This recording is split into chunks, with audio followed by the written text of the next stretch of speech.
ছেলেদেরকে সুসংবাদ দিন, তার মানে বিপদে ধৈর্য ধারণ করতে হবে। প্রিয় ভাইয়েরা, ইন্নামাস সাবরু ইনদা সাদামাতিল উলা।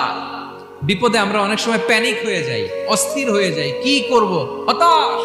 না, মুমিনরা হতাশ হয় না, ধৈর্য ধারণ করে। কি করে? কি করে? ধৈর্য ধারণ করার শক্তি দাও গো মেহেরবান আমায়, দাও গো মেহেরবান। পড়েন, ধৈর্য ধারণ করার শক্তি দাও গো মেহেরবান আমায়, দাও গো মেহেরবান। সবাই বলুন একসাথে, ধৈর্য ধারণ করার শক্তি দাও গো মেহেরবান আমায়, দাও গো মেহেরবান। বুকের ভেতর ব্যথার নদী বইছে অবিরা, বইছে